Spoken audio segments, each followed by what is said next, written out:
Welcome to Natural Habitat Adventures Daily Dose of Nature, saving Brazil's hyacinth macaws from extinction, presented by NatHab Expedition Leader Helder, and today he's joined by a special guest, Neiva Guedes. It is a pleasure to have you both with us today. Helder, I'm going to hand things off to you, and you can explain why we saw some text on the screen when we started. Hi, thank you, Kendall. Thank you, everyone here. We continue our webinar series with conservationists of Brazil, right? So right now, this moment is quite special. We celebrate the Environment Week in Brazil, and also the World Environment Day in June 5th, right? And we could never be with a better person right now, a special scientist and professor. Our guest today was responsible for upgrade the conservation status of endangered species, increasing over 3 times the population in the wild, and so many other incredible results working with the hyacinth macaw. Today we are here with Neiva Guedes, and because of all this work, we could never allow language to become a barrier to this webinar. So you will see English subtitles right now, right here, in the bottom here, when she talks, right? So Neiva, thank you very much for the opportunity to be here with us. Please introduce yourself and tell us a little bit about the Hyacinth Macaw project. Obrigada, Helder. É prazer estar aqui com vocês. Obrigada, Kendall, pela introdução. É prazer estar com quem está nos ouvindo e nos vendo hoje para falar um pouquinho desta espécie tão carismática e especial para a conservação da fauna no Pantanal. Antes de falar da arara azul em si, eu vou falar um pouquinho da minha trajetória e de trabalho com essa espécie. Eu sou essa menininha do lado dessa senhora que é minha mãe, meu irmão mais novo e meu irmão mais velho, um no colo e o outro ao lado. Nós somos uma família de 6 filhos, porém a 6ª filha nasceu depois de 11 anos. Meus pais casaram muito cedo e meu pai, com 47 anos, faleceu, deixando minha mãe grávida de 8 meses. Eu, na época, tinha 18 anos, estava fazendo o 3º ano para entrar na universidade. E ao perder meu pai e minha mãe ficar com um bebê novo, eu tive que trabalhar para ajudá-la. E desta forma, a única universidade que eu pude fazer, e eu queria fazer medicina e não foi possível, foi fazer biologia, porque era um curso noturno. Só que na biologia eu me encantei e decidi continuar estudando biologia, esqueci a medicina e hoje eu acho que faz todo sentido na minha vida. E eu então fiz a biologia, concluindo ela em 87, depois na Universidade Federal de Mato Grosso do Sul. Eu fiz um mestrado em Ciências Florestais na Exalc, em Piracicaba, e depois o doutorado na Unesp de Botucatu. O meu mestrado e o meu doutorado já foram como tema a arara azul, mas eu fui conhecer elas na natureza em 1989, em novembro, quando estava fazendo um curso de conservação da natureza, a bióloga recém-formada. E para executar esse trabalho, já fazem 30 anos que eu venho fazendo isso no Pantanal, eu tenho vários momentos difíceis, de desafios, mas que só me dão mais resistência, me tornam mais resiliente, porque me deixam mais forte ainda para executar esse trabalho. Eu digo que sempre é uma paixão de primeira vista com as araras, e é como se elas já fizessem parte da minha vida. E nesta cena aqui em especial, mostra eu saindo de um carro atolado no Pantanal que já estava totalmente cheio, alagado, e eu ainda estudando as araras, e para dizer que para fazer esse trabalho, eu precisei de contar com a parceria da Fundação Toyota, da empresa Toyota do Brasil, que me cedeu um veículo e eu acabei virando piloto de teste deles durante 11 anos para executar o trabalho no Pantanal. E essa parceria, ela foi tão importante que continua até hoje. São mais de 20 anos de parceria, são 27 anos de parceria, e que hoje nós temos 4 veículos cedidos para a execução desse trabalho no Pantanal. É uma parceria com que eu tenho muito orgulho. Em 2007, eles criaram a Fundação Toyota do Brasil, e o projeto Arara Azul virou um projeto nacional dentro da fundação. And Neva, I know you work with the hyacinth macaw, but also I know your works with different species, right? So in the same family, right? So the parrots family. So please tell us about that and why this family is so important. Então, estudar as araras foi importante não só pela arara azul, que era uma espécie que estava ameaçada de extinção, mas, sobretudo, usá-la como uma espécie bandeira para a conservação. Araras azuis, como vocês podem ver nessa pintura, são aves coloridas, as araras, os periquitos, a família Psittacidae em geral, mas as araras em especial, e a azul mais ainda, porque tem uma inteligência muito grande em relação às aves em geral. E pelo fato de serem coloridas, carismáticas, se adaptarem bem ao cativeiro, essas aves acabam também sendo muito suscetíveis para o tráfico. É um dos principais motivos que as pessoas querem tê-la como animal de estimação. E esse foi um dos fatores que levou a arara azul à lista de ameaças de extinção, juntamente com a descaracterização do ambiente e a coleta de pena pelos indígenas para a confecção de cocares e colares. Mas então, estudando a arara azul, eu acabo usando essa espécie também para a conservação, não só dela, mas de outras espécies no Pantanal que não chamam tanto atenção, que não são tão, de repente, tão carismáticas como ela. Cool. And the parrots family, well, it's quite big. So many species in the family, including the one in the movie Rio, right? The main character is Blue. So please tell us a little bit about the different species of blue macaws. Então, nós temos hoje 3 espécies vivas na natureza de araras azuis, uma delas que seria a quarta, que é considerada extinta, sendo que 3 são parentes muito próximas, pertencentes ao mesmo gênero, Anodorhynchus.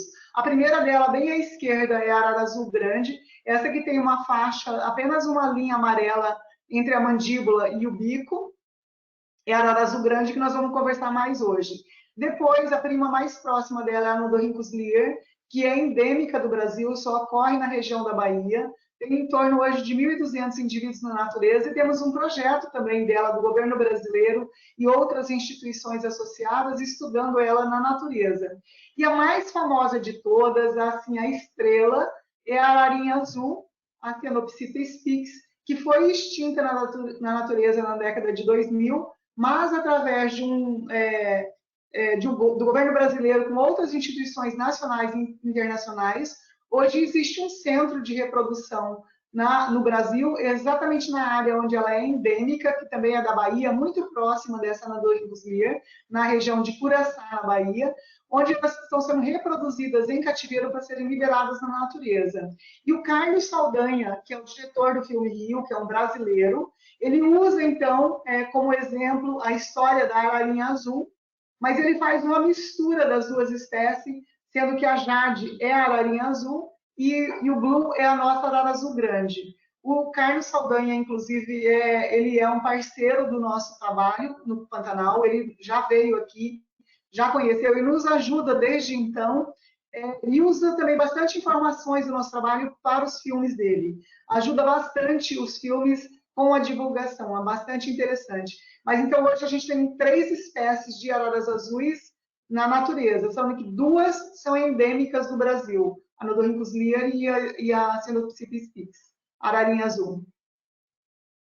Nice. And you were working with the world's largest macaw, right? Sim, o nosso trabalho, então, ele é focado mais nessa arara azul grande, que é o maior exemplar da família Psittacidae. Ela chega a medir aí 1 metro da cabeça à ponta da cauda, e ela é considerada a rainha das araras, né? Fora do Brasil e em cativeiro, ela tem talvez a maior população até aqui na natureza. Além disso, como eu disse lá no começo, ela é usada também como uma espécie bandeira para a conservação, porque são aves extremamente inteligentes, cantam, dançam, andam de patins quando em cativeiro, e na natureza são aves extremamente resilientes, bastante sociais e muito cuidadosas com seus filhotes. É uma espécie muito interessante de estudar e acompanhar a natureza.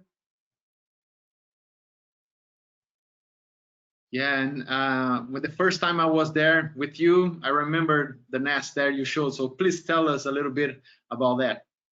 Então, outro papel que ela tem, além de espécie bandeira, a gente fala que ela é uma engenheira ambiental, porque na natureza, principalmente aqui no Pantanal e na região do Cerrado, ela usa cavidades em árvores para se reproduzir.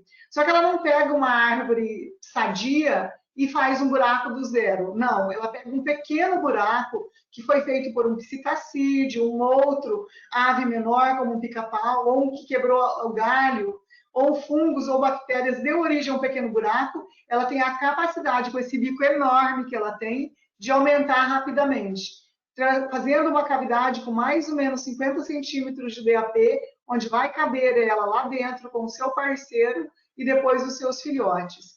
E neste caso, quando os filhotes dela voam, esse ninho acaba virando abrigo, ou casa, ou ninho para outras espécies também. Então, por isso que a gente fala que ela também é uma engenheira ambiental.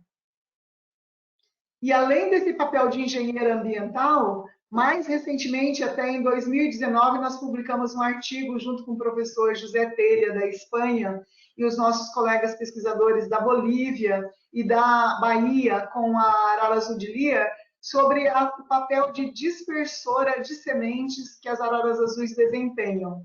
Porque muitas vezes se pensava que elas só predavam as sementes para comerem a castanha.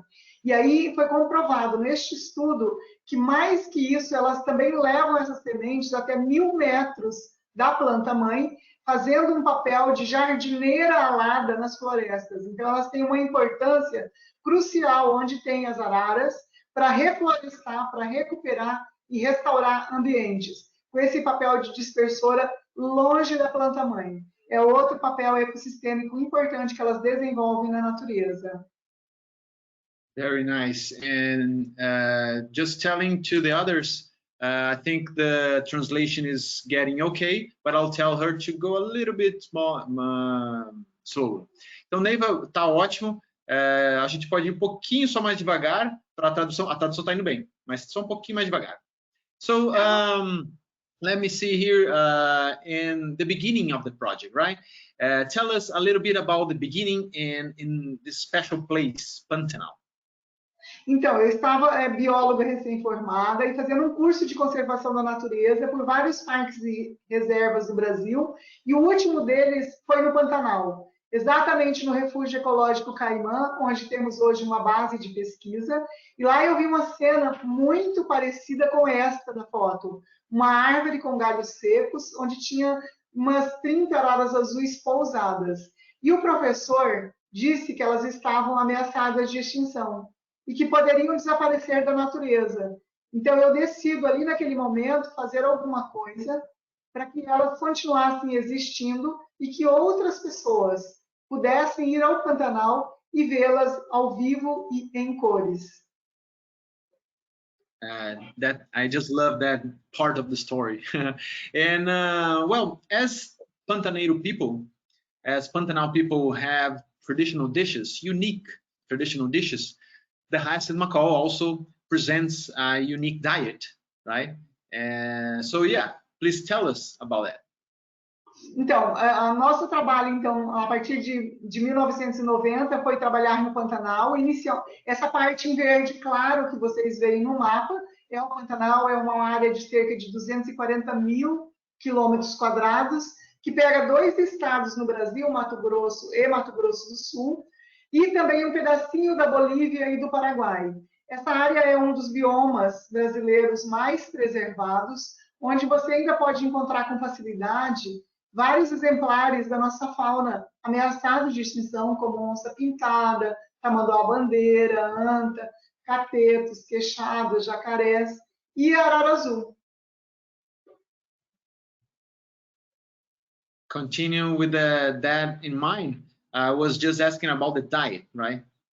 Então, as araras azuis são aves extremamente especializadas na alimentação. São uma das espécies mais especializadas que a gente conhece entre a família Psittacidae. Por quê? Desde que nasce até morrer, elas vão se alimentar basicamente de 2 frutos na natureza. Um deles é esse que é mostrado aí no vídeo, que é uma palmeira chamada localmente acuri, que produz frutos o ano inteiro e consegue manter as populações de araras azuis aqui no Pantanal. Em outros locais de ocorrência delas no Brasil, no Nordeste e no Norte, elas vão comer outros 2 frutos, mas aqui é basicamente esse e uma outra espécie de palmeira que tem frutos de setembro a fevereiro. E aí, então, quando tem esse outro fruto, que é um frutinho mais redondo, menor, ela vai estar mais comendo desse outro fruto. Mas quem mantém as populações são essa espécie de palmeira. Ela é muito dependente deles para a sobrevivência na natureza. Nice. And pode continuar. Então, e uma relação muito interessante que a gente observa aqui no Pantanal, em especial, em muitas propriedades, em muitas fazendas, é isso: o gado ou os animais silvestres comem a parte externa daqueles frutos maduros, a polpa daqueles frutos, e regurgitam montículos que vão ser secos pelo sol, pela chuva, lavados pela chuva. E aí a gente vê cenas como essa das araras azuis no chão, pegando esses frutos que já estão limpos para comer apenas a castanha. Então, elas são especializadas em abrir esses frutos que são extremamente duros para comer a castanha.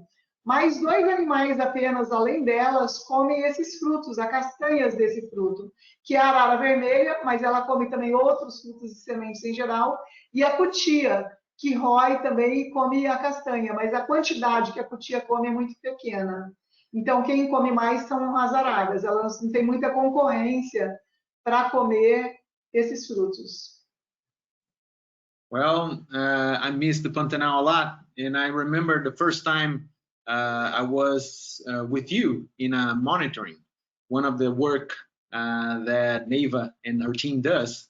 I climbed the nest, I saw a chick inside there, and I never forgot the smell of coconut of the chick. So, I mean, it's unforgettable. And so please tell us about the monitoring and the management of the Então, animals. exatamente, Helder, porque elas comem só castanhas de coco, elas têm esse cheiro, né, natural delas, muito forte, muito característico, que é leite de coco. O nosso trabalho, então, desde sempre, tem sido monitorar ninhos, que nós cadastramos, uma vez encontrado ovos ou filhotes, nós cadastramos, mapeamos, georreferenciamos estes ninhos e continuamos acompanhando ao longo dos anos, até que ele morra, até que ele pare de existir. E também recuperamos ninhos naturais, porque eles ficam com muito, ao longo do tempo, vão se desgastando, ficando com abertura muito grande, a gente recupera. E, sobretudo, quando verificamos que faltavam cavidades para as araras azuis ocuparem no Pantanal, desenvolvemos um modelo de ninho, como esse que é mostrado na foto, e instalamos para elas se reproduzirem no Pantanal. Isso funciona e tem sido um sucesso aqui na região. E, atualmente, também, nos últimos anos, nós colocamos uma faixa, uma cinta metálica, como pode ser observado ali na árvore, para evitar a predação de mamíferos arborícolas que poderiam subir e predar ovos ou filhotes. Very nice. Próximo, então, né? Next então, one. Como disse, essa é uma outra atividade que fazemos. Como esses ninhos, elas vão sempre reutilizando os ninhos, são endereços fixos das araras. Elas sempre voltam para o mesmo local para se reproduzirem. Tem ninhos na Caimã que nós monitoramos já há 26 anos, todos os anos ativos. E aí, como elas voltam e elas reformam esses ninhos, beliscando na parte externa e no interior para formar a cama, ele acaba se desgastando. Então, para evitar chuva ou predadores, nós tentamos diminuir essas aberturas quando é necessário, para que não ocorra a perda de ovos ou filhotes. Nice. And talking about nests, what did you discover about the reproduction about the species? Então, essas aves, elas têm uma... A gente pode falar hoje, com certeza, é resultado do nosso trabalho, um baixo sucesso reprodutivo. Por quê? Porque elas colocam, em média, 2 ovos apenas, podendo variar de 1 até 3, mas raramente, em 30 anos, só 2 vezes tivemos o nascimento de 3 filhotes, mas nunca tivemos a sobrevivência dos 3. No máximo 2 filhotes. Porém, a maioria dos casais sobrevive apenas um filhote. E essa postura de ovos não é sincrônica, ela pode variar de 1, 4, 5 até 30 dias. E isso faz com que os nascimentos, quando um intervalo muito grande entre os nascimentos, geralmente o segundo não sobrevive. Se passar de 4 dias do nascimento do primeiro para o nascimento do segundo, o segundo geralmente não vai sobreviver. Então, a maioria dos casais acaba criando apenas um filhote.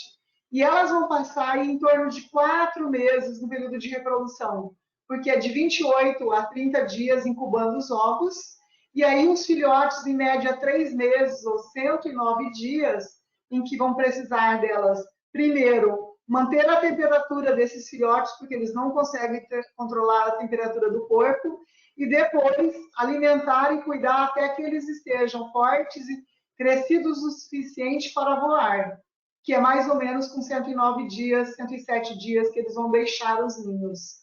Tem uma outra característica interessante, é que a maioria dos ninhos aqui no Pantanal é feito numa única espécie arbórea, como pode ser visto nessa foto. Ela saindo desse ninho é um manduvi, a árvore localmente chamada manduvi, é considerada a maternidade das araras, o que faz com que as araras sejam basicamente dependentes aqui no Pantanal de 2 espécies de palmeiras para alimentação e essa árvore para a reprodução. Very nice. The next one would be... Uma outra característica importante das araras, já resultado do nosso trabalho, é a questão dos fatores que afetam a reprodução dessas araras. Nós observamos variações de temperatura, como as mudanças climáticas que hoje acontecem, por exemplo, chuvas mais fortes num curto intervalo de tempo, afeta a sobrevivência das araras, porque pode interromper a incubação dos ovos. Os ovos também podem ser predados por tucanos, gaviões, por corujas. Aliás, os ovos por tucanos, gambás, gralhas, outras aves. E, além disso, também pode ter a interrupção por fungos, por bactérias desses ovos. Então, nem todos os ovos postos chegam a eclodir. Dos filhotes que nascem, eles também têm problema se estiver chovendo ou variação muito brusca de temperatura, pode levar à mortalidade dos filhotes, doenças e, sobretudo, a predação. Então, o fato é que as araras, quando tentam se reproduzir, o sucesso não é muito grande. É uma pressão muito grande sobre o meio para esta espécie. E, embora elas sejam bastante cuidadosas, o número de filhotes por casais que tentam se reproduzir a cada ano ainda é bastante baixo. And macaws are really, the couples are really made for life.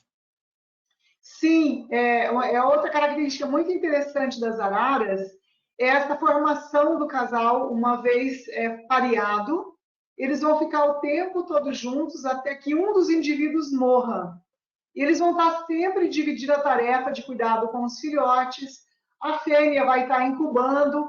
Quando o filhote nasce, os dois vão alimentar. Mas se vem algum predador, se chega algum bicho querendo pegar, é a fêmea que vai primeiro à frente do ninho e vai tentar defender. Mas é muito interessante observar o comportamento deles. Inclusive, assim, eles não abandonam nem ovos, nem filhotes, nem quando a gente pega, pesa, mede, eles acabam se acostumando e não abandonam suas crias. É um exemplo muito bom para nós, humanos, observar o comportamento das araras. Nice. And all this work of monitoring and management that you do created a lot of incredible results, right, of reproduction. So probably this one you would like to show to us. Sim, a predação desses filhotes, ela é muito maior quando eles são pequenininhos, principalmente tucanos, são dos maiores predadores. E à medida que eles crescem, antigamente a predação era quase nula quando eles estavam nessa idade. Mas hoje, depois dos desmatamentos e das queimadas que ocorreram em 2019 e 2020 no Pantanal. Aumentou bastante a predação e, infelizmente, tem predado, inclusive, filhotes já com 3 meses de idade, com mais de 1,3 kg, 1,4 kg, quase prontos para voar, estão sendo predados no ninho. Esse é um exemplo, então, de um filhote já todo emplumadinho, mas ainda com penugens no corpo, em torno de 50 dias esse filhote tem, em que ele está no ninho natural, e a ocupação desses ninhos hoje no Pantanal, os artificiais estão quase que iguais aos ninhos naturais, é tão importante quanto os ninhos naturais.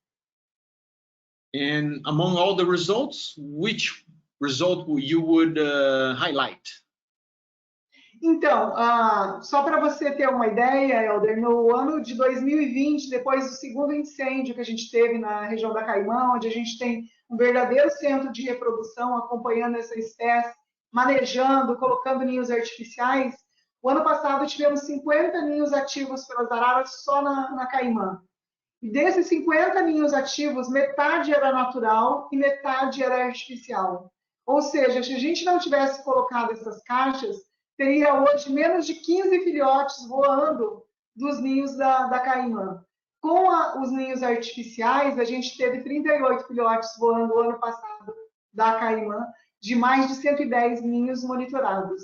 E para você ter uma ideia, nessa foto aí, olha, antes de voarem, todos os filhotes são pesados, medidos, eles recebem um nanochip no peito, uma anilha no pezinho, no tarso metatarso, e que vai dar é como o RG deles. Ele não serve para monitorar, mas se ele for recapturado, se ele for encontrado doente ou inclusive também morto, a gente vai saber de onde ele veio, de onde ele nasceu e quanto tempo ele viveu.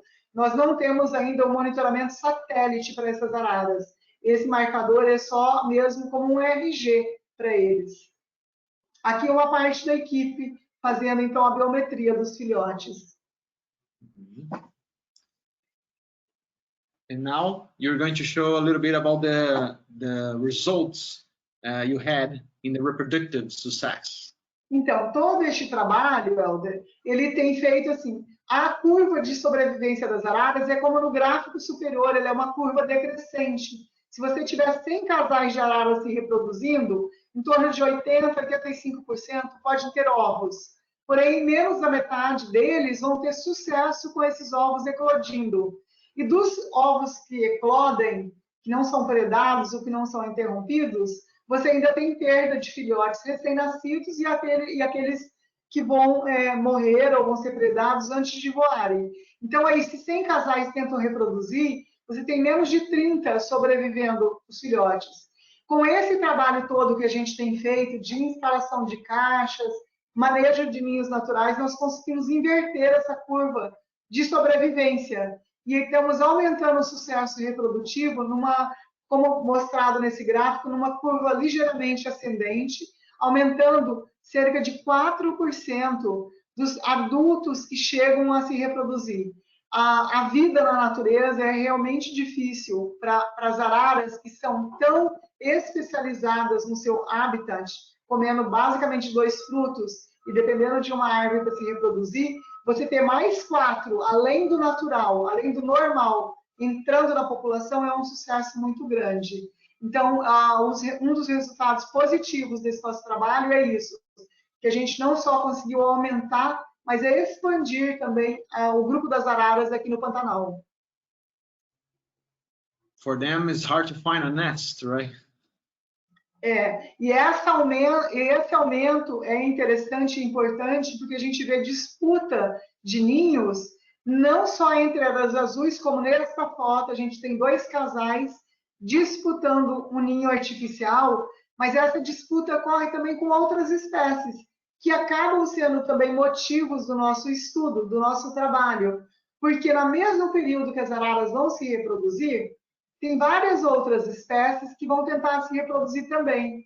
E essas espécies, inclusive, acabam entrando na carona das araras ao ocuparem a mesma cavidade que é ampliada pelas araras azuis, ou usarem os ninhos artificiais que nós instalamos para as araras. Então, hoje já sabemos que tem cerca de 24 espécies que estão ocupando esses ninhos, tanto naturais quanto artificiais, para se reproduzirem aqui no Pantanal. Nesta figura, a gente pode ver alguns gaviões, pato, urubu, corujas, até abelhas, apis mellíferas, que também ocupam cavidades e que, neste caso, não acaba nem sendo uma disputa, que quando as abelhas entram, principalmente abelhas africanizadas, elas realmente impedem a continuidade da reprodução das araras, seja com ovos ou com filhotes, elas são dominantes e as araras acabam perdendo. E esse gaviãozinho também aqui de cima, que é o bate-falco, o falco rufigularis, ele também é bem interessante, porque quando ele domina o ninho, ele acaba tendo sucesso e nem a arara acaba se reproduzindo com ele. E, além de tudo, os ninhos, eles formam verdadeiros ecossistemas dentro dessas cavidades, nas árvores ou nas caixas que a gente coloca.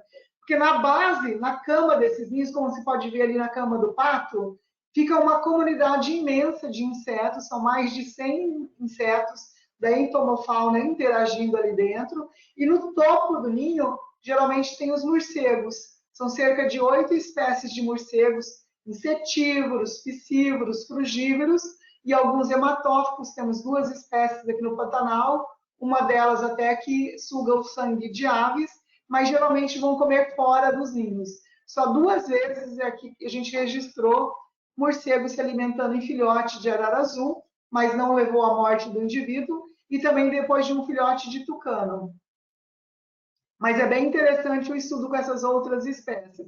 Aqui eu até relato uma questão interessante com as araras vermelhas, é que com as araras vermelhas, as araras azuis, muitas vezes, elas trocam de ninhos. Um ano usa arara azul, no outro ano usa arara vermelha, o mesmo ninho, sendo usado pelas 2 espécies.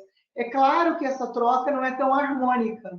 Muitas vezes tem brigas, e brigas feias, mas acabam sendo usados não só os ninhos naturais, mas também os artificiais pelas 2 espécies. E ao lado a gente tem uma foto dos tucanos, que também tem uma relação, outra relação ecológica extremamente importante com as araras. Os tucanos, eles são os maiores predadores de ovos e filhotes, de aves em geral, mas das araras azuis que nós conhecemos e acompanhamos no Pantanal, isso é fato, é registrado, eles realmente são os maiores predadores. Porém, eles têm uma outra característica ecológica importante, que eles dispersam, são os maiores dispersores da semente da árvore manduvi, aquela árvore que é a maternidade das araras.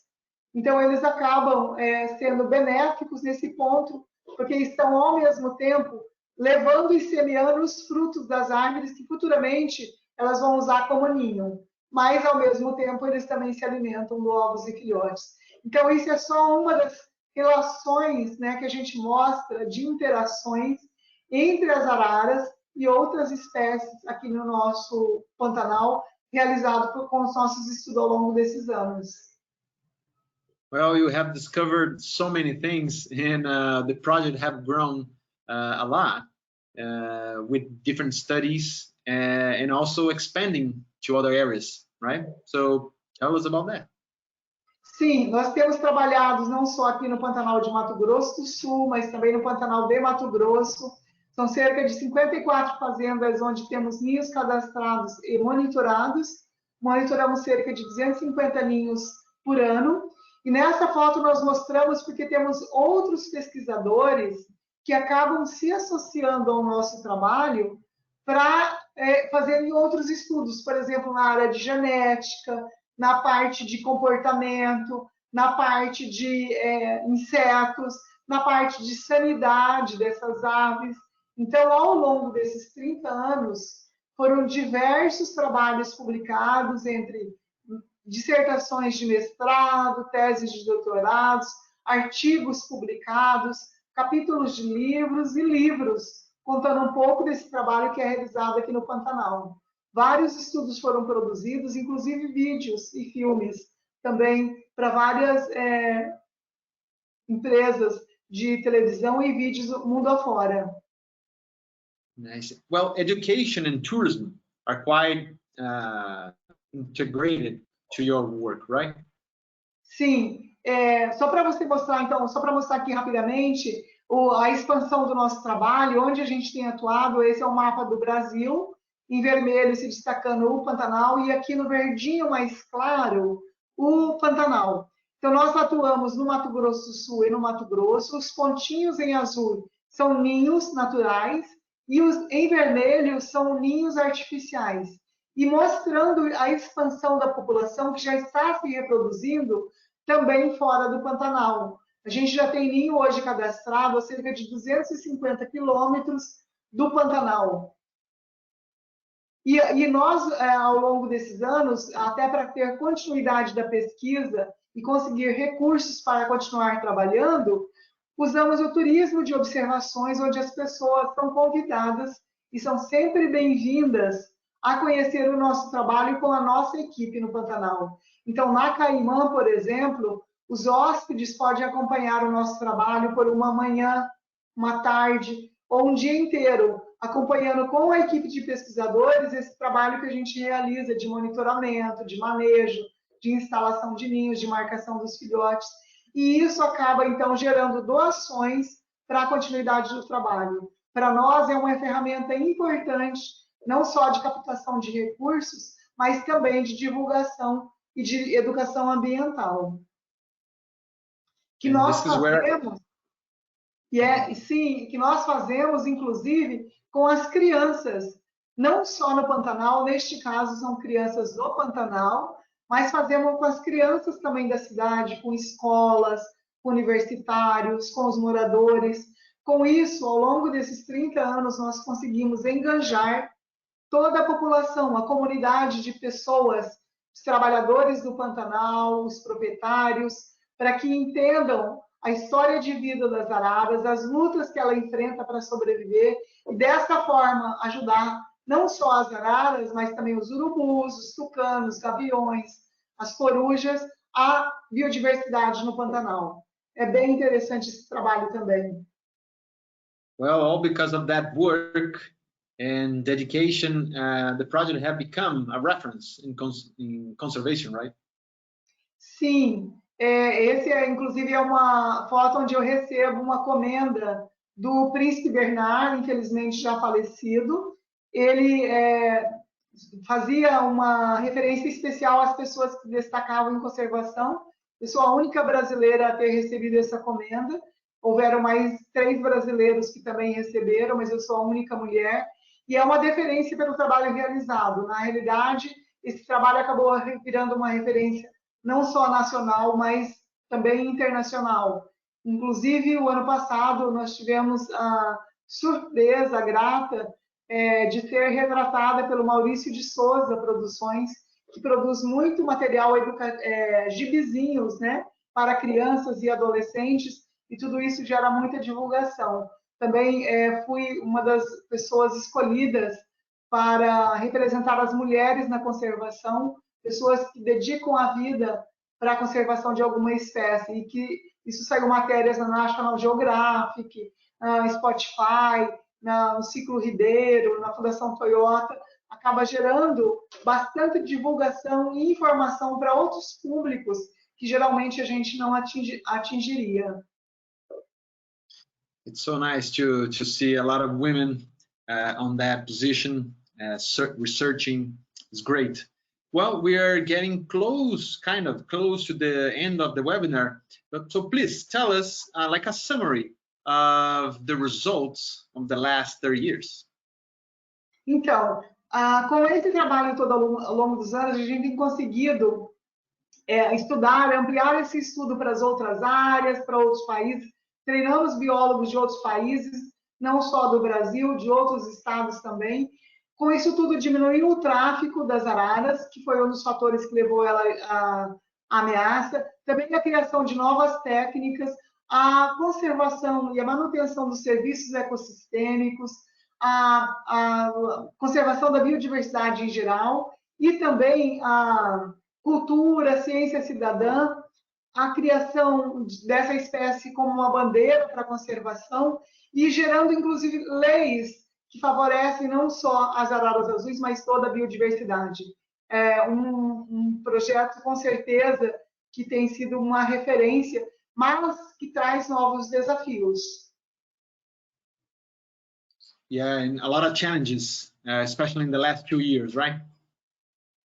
Sim, um dos desafios que a gente teve foi em 2019, com essas mudanças climáticas, diminuição de chuva, altas temperaturas, um fogo na nossa área de pesquisa principal, que é o Refúgio Ecológico Caimã, que foi severamente atingido pelo fogo durante 17 dias, queimando em torno de 60%, numa área que tínhamos 110 ninhos cadastrados.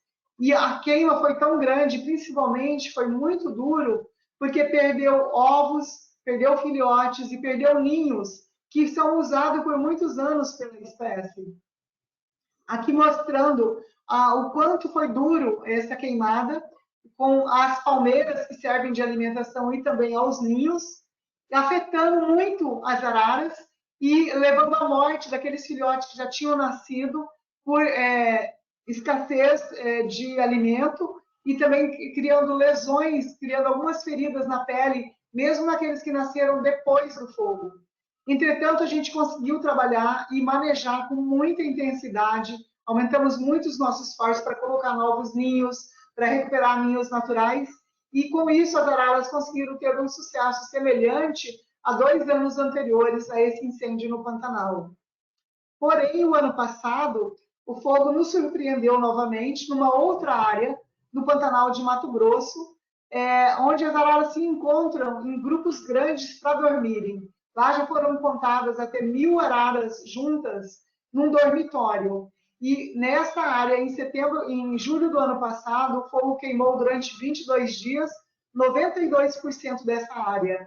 E as araras, de novo, ficaram novamente numa situação crítica de alimentação, comendo, como pode ser visto nessa foto, frutos defumados, frutos queimados para sobreviverem. E se mantiveram durante 7 meses numa pequena parte da fazenda que não foi tão atingida pelo fogo. E nesse local onde elas se dormiam, numa área grande, num pequeno capãozinho em frente à sede da fazenda, elas passaram depois a dormir, todos esses pontinhos azuis são araras dormindo numa única árvore. Nesta árvore, elas chegaram a dormir até 136 indivíduos numa única noite.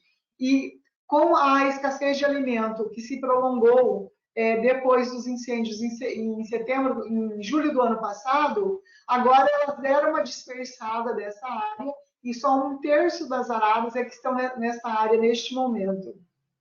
Então, esses são os desafios que a gente enfrenta e tem desenvolvido novas tecnologias para trabalhar, mas nada disso seria possível, além da minha vontade de trabalhar. Eu nunca trabalhei sozinha, sempre contei com apoio de empresas, instituições, ao longo desses anos. E nos últimos anos, esses são os parceiros que a gente tem tido no projeto Arara Azul.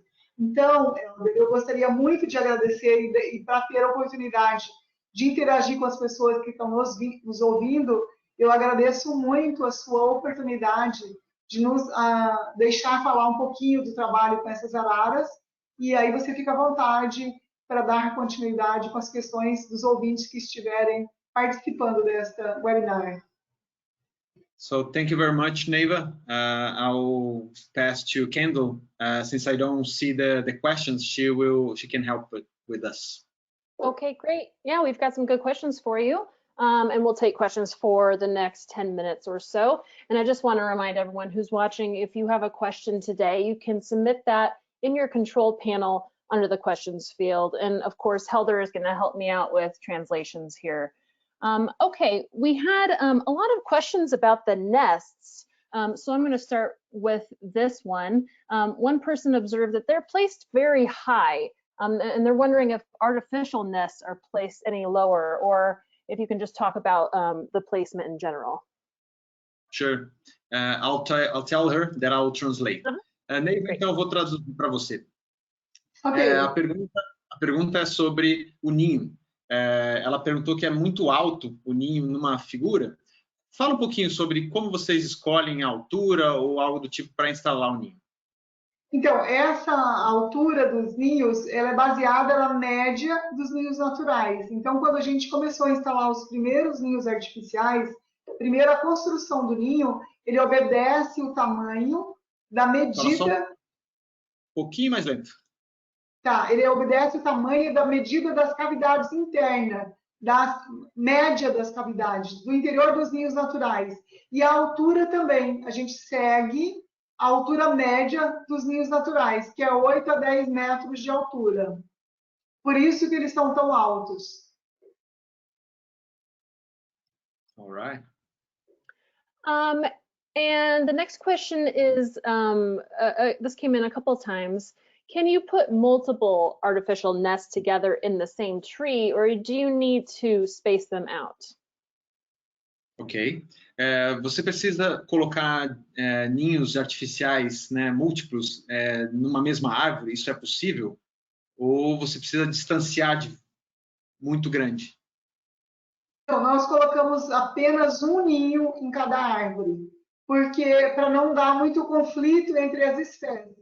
Nos ninhos naturais, a gente tem até 5 aberturas, mas é um ninho só por cada árvore. Então, a gente também obedece o mesmo critério para os ninhos artificiais. A gente coloca um ninho só em cada árvore, mas a distância pode ser até 5 metros. As araras defendem apenas a cavidade e não a árvore, não muito o espaço entre as árvores. Então, se a gente colocar um ninho e 5 metros colocar outro, está tudo bem. Thank you.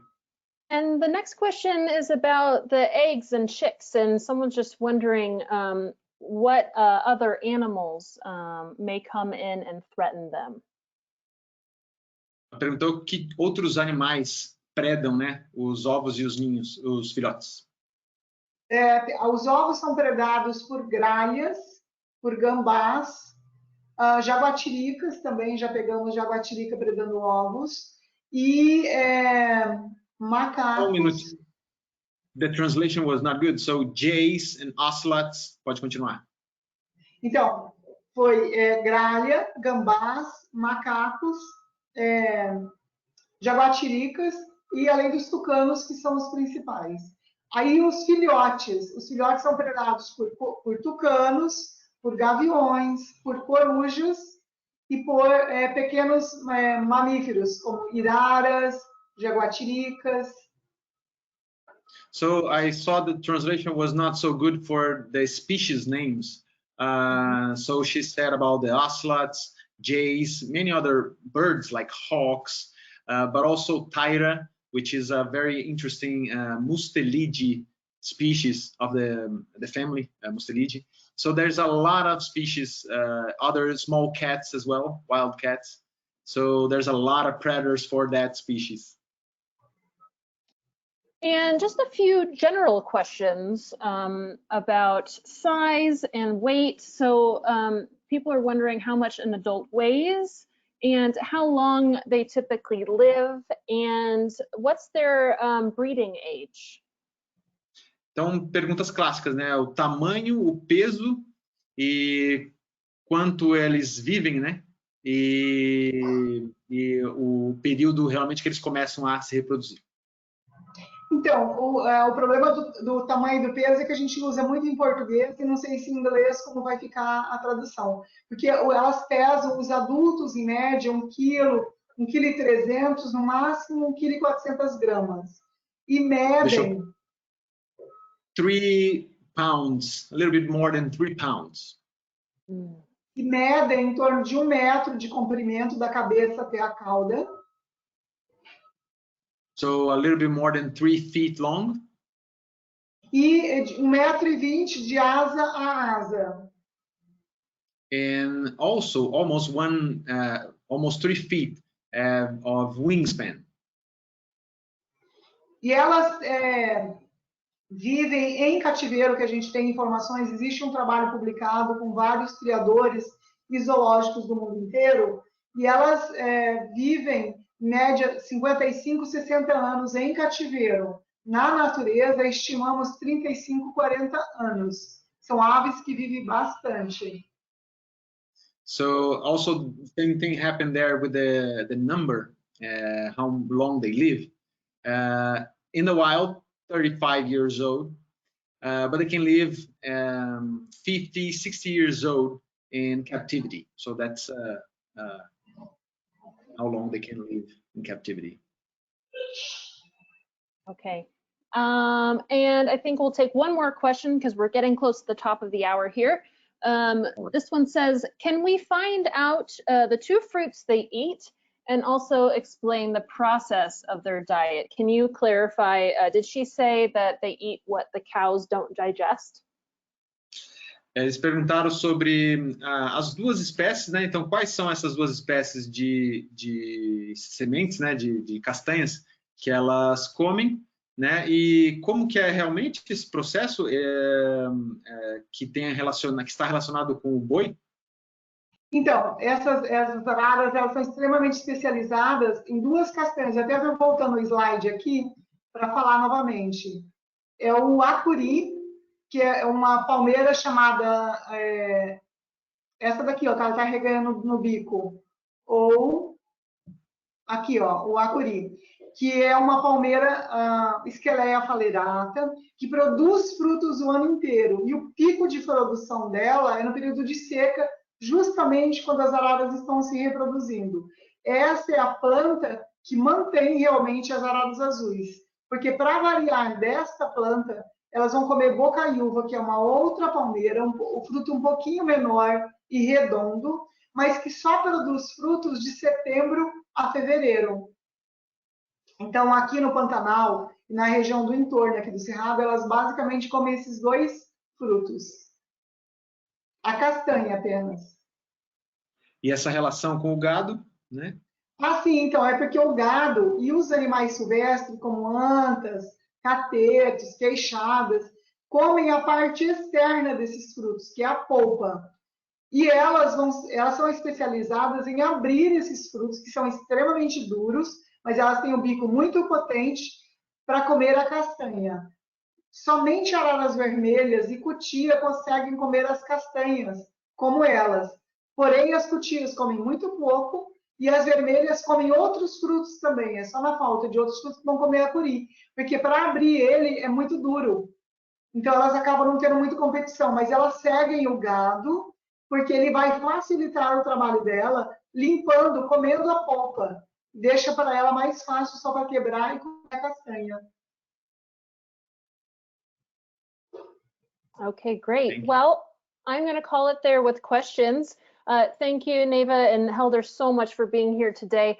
I know the translator tool wasn't perfect, but it did allow us to hear from Neva and the wonderful work she's done. So I'm very appreciative for both of you being here today.